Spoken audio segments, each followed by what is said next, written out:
Merci de nous rejoindre. Vous êtes bien dans votre émission Direct Santé. Ce matin, on parle de grossesse et d'hypertension artérielle. Pour ça, je suis accompagnée de docteur Moté, qui est cardiologue, et puis docteur Mborché, qui est gynécologue, donc qui est avec nous pour nous parler un petit peu de comment prévenir l'hypertension, comment faire attention avant de tomber enceinte, parce que dès que vous êtes, mesdames, dès que vous êtes enceinte, vous savez que vous êtes enceinte, vous n'avez pas vos règles, allez consulter, allez déjà voir un médecin pour qu'on puisse aussi vous suivre pour avoir une grossesse épanouie, parce que c'est très important. Les complications, tout ça, là, c'est à éviter.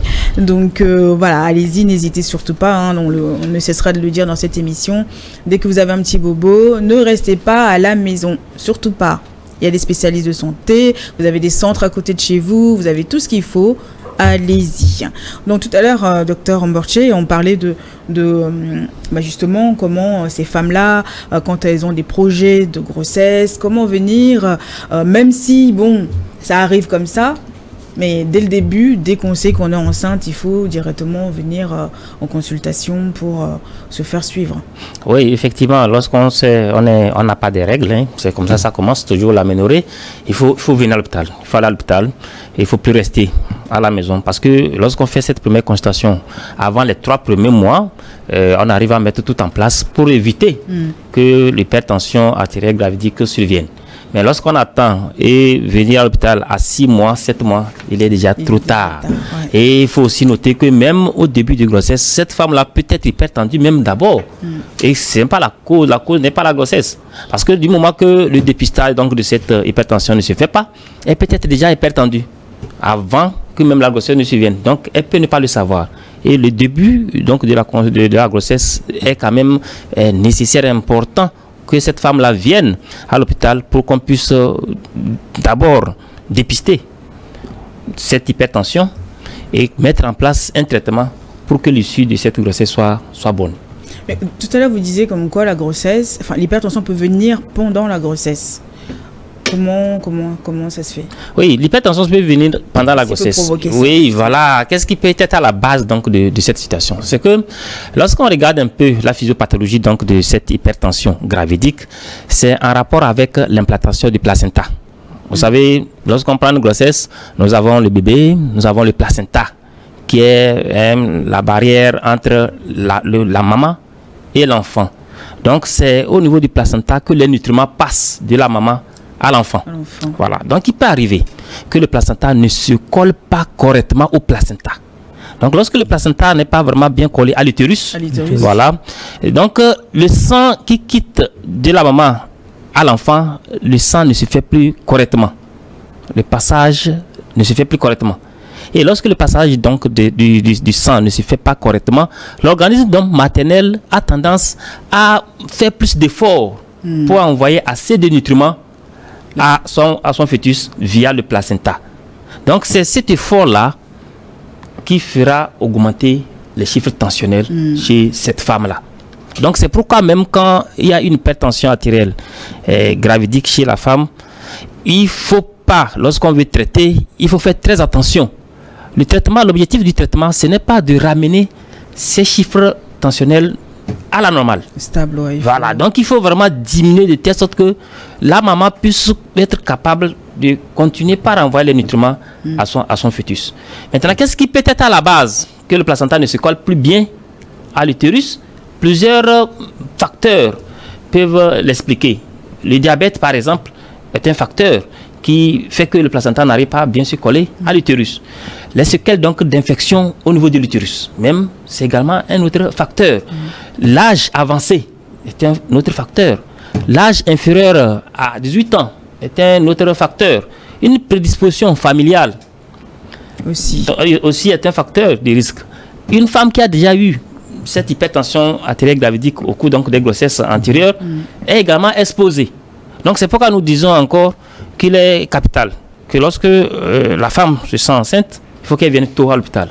Lorsqu'on retrouve ces facteurs de risque, on pourra mettre en place un traitement. Parce qu'il y a aujourd'hui un traitement pour prévenir l'hypertension artérielle gravidique.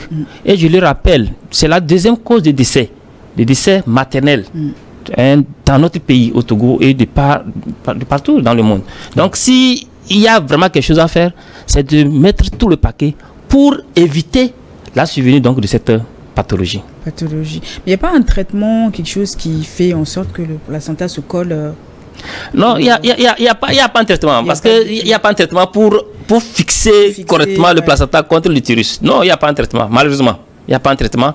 Et donc, c'est pourquoi il faut plutôt agir sur ces facteurs de risque et mettre des mesures de traitement préventifs pour augmenter, n'est-ce pas, le passage donc, du sang de la maman au placenta. C'est risqué aussi. Ce n'est pas risqué, si je le dis ainsi, puisque ces mesures thérapeutiques ont été retenues sur la base donc, des évidences. Donc, on a eu à mener beaucoup d'études et c'est sur la base donc, de ces études qu'on a retenu les molécules qui ne sont pas néfastes à la santé de la femme ni à la santé donc, du fœtus. Docteur Moté, vous voulez dire quelque chose? Oui, je voulais dire quelque chose. Il y a un travail formidable qui a été fait par professeur Baragou dans le service de gynéco-obstétrique du CHU Tocoin. C'était de octobre 2011 à septembre 2012, où, et ils ont pris toutes les femmes qui étaient suivies dans ce service-là, près de 1620 femmes, et ils ont suivi pour voir chez qui il y avait en fait une hypertension gravidique. Et là, ils ont trouvé 12,3% d'hypertension artérielle gravidique. C'est énorme parce que par rapport par exemple à la Côte d'Ivoire où il y a eu un travail qui a été fait, là ils ont trouvé 8,4%. Au Niger, ils ont trouvé 8,9%. Et il n'y avait que la Guinée qui nous dépassait, qui avait 17%. Donc on était en fait, on va dire quoi, deuxième, je sais pas, mais bon, c'est pas un bon deuxième, quoi. Vous voyez. Donc c'est important, de se faire suivre et les chiffres ne mentent pas. C'est un problème de santé presque public. Oui. Il faut, j'imagine bien. Justement, quels sont les risques pour ces femmes-là? Il est bien placé pour nous dire. Le risque, c'est que c'est le décès. C'est d'abord même le premier risque, c'est l'éclampsie. Parce qu'on a parlé de pré-éclampsie. Il y a l'éclampsie. L'éclampsie, c'est la convulsion, en fait, derrière. Donc, c'est le premier risque. Et cette éclampsie-là peut entraîner la mort du bébé et la mort même de la maman. Et bon, je pense que c'est le plus gros risque. Je parle sous votre... Oui, en dehors de l'éclampsie, c'est vrai que l'éclampsie, c'est une des complications où la femme fait des crises. Des crises, vous voyez, une femme qui a hypertension artérielle gravidique, une prééclampsie, qui commence par changer donc de mimique et commence par avoir donc des mouvements saccadés donc de la partie supérieure. Puis après c'est tout le corps qui rentre donc en jeu. Donc après ces crises là, la femme peut rentrer totalement dans le coma et ne plus se réveiller du coma. Et c'est dramatique. C'est ce que nous assistons chaque temps. Donc ça c'est une des complications de la prééclampsie. La deuxième complication, c'est le décollement du placenta.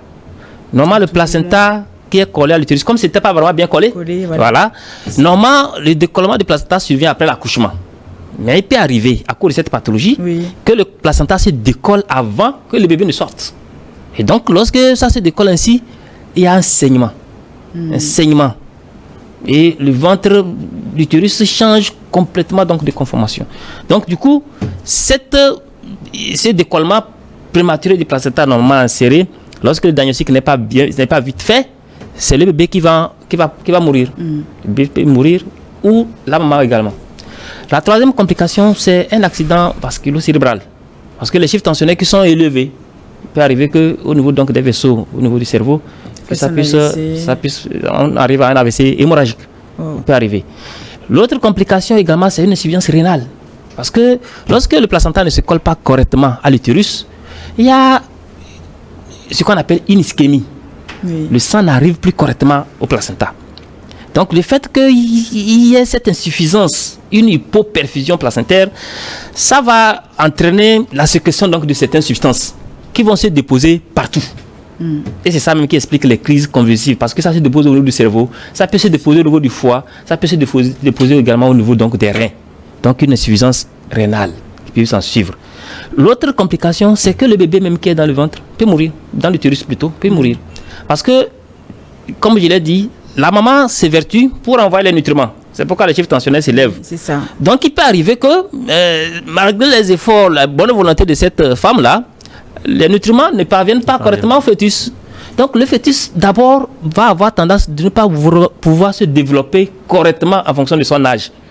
On prend peut-être un fœtus donc de 7 mois ou bien 8 mois qui devait peut-être peser, je dis n'importe quoi, 1800.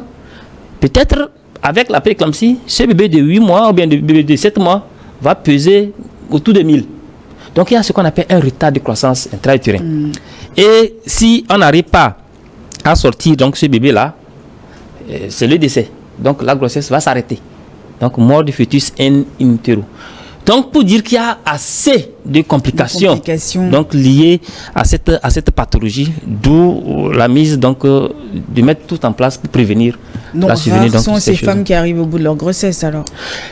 Rares, ils peuvent arriver au bout donc de leur grossesse, mais ce qui est important, c'est que si le diagnostic est fait, ou bien si la pathologie est survenue tôt, les chances sont maigres. Les chances sont maigres. Quand je dis tôt, 20 semaines, 5 mois. Si la maladie survient déjà à 5 mois, vous voyez, il y a beaucoup de choses qu'il faut mettre en œuvre pour mener cette grossesse-là de 5 mois jusqu'à 9 mois. Et c'est pourquoi des fois, lorsqu'on suit les femmes qui présentent cette pathologie, lorsqu'on a le terme de viabilité, c'est-à-dire que le terme où le bébé, s'il sort, il ne va plus avoir de problème, il faut l'extraire. Il ne faut pas attendre. Parce qu'on ne sait pas quand les complications là vont survenir. Et donc c'est pourquoi lorsqu'on diagnostique la prééclampsie à partir donc de 8 mois et qu'on ne fait rien, c'est qu'on attend les complications. Parce que les complications sont imprévisible. Et on ne peut pas dire non, pour toi la complication là ne peut pas se venir, pour toi peut-être ou même pour celle-là il n'y aura pas de complications. Non, parce que ça ne se sait pas d'avance. Donc c'est pourquoi lorsque le diagnostic est posé à un terme de viabilité, l'idéal c'est d'extraire, n'est-ce pas, le fœtus pour éviter les complications. Et il faut noter qu'au niveau national, beaucoup d'efforts ont été faits dans ce cadre-là pour peut-être prévenir la maladie. Oui. Pour également prévenir les crises convulsives, la convulsion, l'éclampsie. Lorsque le diagnostic de prééclampsie est posé, on met en œuvre un traitement pour prévenir la crise. Il y a ce traitement qui a été fait et c'est subventionné, c'est gratuit. Dans les formations sanitaires. Donc il faut vraiment que c'est tout le monde, les femmes qui sont désireuses d'avoir un enfant, se rapprochent de ces centres-là. C'est important, c'est important. C'est pourquoi la consultation prénatale est vraiment capitale. Ah oui, ça, c'est... Il y a aussi une notion là, c'est-à-dire on dit aux femmes enceintes, si vous constatez que vos doigts grossissent, c'est-à-dire œdème des doigts ou œdème du visage, tout de suite, il faut aller consulter. Une prise de poids rapide. Au début de grossesse. Il faut aller consulter. N'attendez pas chez vous, alors les tenants, le copain la venue, non. Allez consulter. C'est très important. C'est les signes qu'il faut vraiment. C'est les signes d'alerte. En fait. Il doit y avoir d'autres signes. Mais bon, ces deux signes-là, pour nous, c'est important, quoi. Il faut pas attendre que ça arrive, que tout s'installe d'abord avant de courir dans tous les sens et avant de trouver de l'argent, parce que souvent aussi le problème c'est les moyens. Non, je vais pas les consulter parce que c'est trop cher. Non, ceci, cela, et puis bon, en fin de compte, on laisse traîner et ça s'aggrave. Oui. Le pire arrive. Il vaut mieux aller plus tôt. Oui. Et on dépensera moins. Que d'aller tard, on va dépenser plus et on risque même de perdre la vie et de perdre son bébé. C'est ça, malheureusement. Malheureusement, oui, mais ça c'est très important. Donc c'est vraiment prévenir. La prévention, c'est important. La prévention, comme on dit, c'est Lomé, il y a accès, on a pratiquement tout. Mais aussi, c'est dans les coins reculés qu'il faut accentuer ça. La prévention, sensibilisation, tout ça, c'est dans les coins reculés. Information, sensibilisation, détection, traitement. traitement. Voilà, c'est important. Même dans les coins reculés, je pense qu'au jour d'aujourd'hui, il y a des prestataires qui ont quand même cette capacité donc de dépister, d'informer. Et il y a toujours des séances donc de causerie, d'information qui se fait régulièrement donc dans ces milieux-là. Et ils vont même, certains même vont dans les maisons, visiter à domicile. Voilà, pour dénicher ces femmes enceintes. C'est capital. Ça, c'est les agents communautaires. Agents de santé communautaire. Oui, voilà. Agents de santé communautaire. Ils vont même dans les communautés, dans les maisons, pour vérifier un peu le suivi des femmes enceintes et les accompagner même dans les formations sanitaires. Donc, c'est capital. Parce que les signes, comme on le dit, au début, il peut arriver qu'il n'y ait même pas de signes. Oui. Donc voilà, c'est une prise de tension qui permettra donc de déceler les choses. Oui. Lorsqu'on va peut-être rechercher les protéines avec les banderoles dans les urines, qu'on peut peut-être retrouver les choses. Donc si on attend à avoir tous les symptômes ou bien tous les signes, peut-être c'est à des stades avancés. Et là, la prise en charge sera un peu compliquée. Donc c'est pourquoi il est quand même important que ceux qui font déjà ce travail louable continuent par le faire dans les milieux reculés et que les ASC continuent d'aller dans les maisons pour vraiment sensibiliser les femmes enceintes et que ces femmes enceintes aussi écoutent les conseils des agents de santé communautaire et le personnel médical pour qu'on puisse mettre à bout cette pathologie qui continue pas de tuer nos mamans, nos femmes. Et ces demandes d'urine qu'on demande souvent aux femmes enceintes, c'est pour ça alors? C'est oui, pour aussi ces résultats-là? Pour les tests d'urine, il y a 2 tests d'urine. Au début de la grossesse, d'abord, c'est pour faire le test de grossesse. Voilà, le test de grossesse pour vraiment savoir si vraiment la femme est enceinte. Et quand on fait le test de grossesse qui est positif, il faut confirmer cette grossesse par une échographie obstétricale. Donc, après ce test de grossesse, on fait le test à la bandelette. Donc, c'est pour effectivement rechercher les protéines donc, dans les urines. Donc, c'est pourquoi c'est capital. Et chaque femme enceinte, celles qui ont peut-être l'expérience, ils vont comprendre qu'à chaque fois, on leur demande d'apporter les urines. Donc, au karma, elles viennent à l'hôpital, elles urinent, puisque la durée du recueil des urines et du test ne doit pas dépasser 4 heures. Donc, il faut qu'elles apportent les urines ou carrément, quand elles viennent dans la formation sanitaire, qu'elles puissent le faire. Même, et on le dit aussi, il peut arriver que certains prestataires, ça les échappe. Il faut que la femme rappelle au prestataire que non, aujourd'hui, on ne m'a pas fait le test d'urine. Ça peut échapper. Oui. Donc, il faut que les femmes soient vraiment sur les défensives. C'est quand on va peut-être tester dans les urines qu'on pourra savoir qu'il y a peut-être les protéines ou pas. Ouais. Donc, si on passe sous silence, peut-être la maladie va évoluer parce que la maladie ne va pas attendre parce qu'on ne va pas tester. Non. Donc la maladie peut évoluer et peut-être c'est une crise convulsive qui va ramener cette femme-là à l'hôpital. Ouais. Et quand on est devant une crise convulsive, comme je l'ai dit, c'est possible que la femme se réveille de la crise et ne même pas savoir qu'est-ce qui s'est passé. Elle est très lucide après. Ou après la crise, elle rentre dans le coma. Elle peut ne plus se réveiller du coma. Ouais. Donc évitons vraiment au maximum ces genres de situations. Mais si on arrive à la fin de cette émission, on va juste conclure avec un petit mot de fin. Que peut-on retenir de tout ça? Docteur Moté, allez-y. La seule chose à retenir, c'est que quand vous êtes enceinte, mesdames, mesdemoiselles, ne restez pas chez vous, allez dans les centres de santé les plus proches de chez vous, vous faire consulter, pour vous faire prendre la tension, suivre votre tension artérielle tout au long de cette grossesse-là. Voilà, c'est ce que je dirais en 2 mots, quoi. Docteur Omborché. Oui, je pense que le dernier mot, c'est à trois niveaux. Le premier niveau, c'est par rapport à la population, aux femmes enceintes et à leur mari. Il faut vraiment s'informer, aller vers l'information et lorsqu'on est enceinte, aller vite à l'hôpital. Il ne faut pas attendre 5-6 mois avant d'y aller. Le deuxième message que j'aimerais peut-être porter, c'est à l'endroit donc de notre ministère de la Santé. Donc, c'est de faire de telle sorte que la gratuité donc des soins liés à cette pathologie soit vraiment disponible dans toutes les formations sanitaires, pour que toute femme qui va se présenter à l'hôpital puisse en bénéficier donc de ces soins, et également de former tous ceux-là qui sont en charge donc des femmes enceintes à la prise en charge correcte donc de ces femmes-là, et également équiper certaines structures, parce que des fois c'est la césarienne qui est le traitement. Donc équiper les structures pour que les césariennes soient vraiment disponibles dans presque tous les milieux pour que cette pathologie soit mise vraiment à l'écart.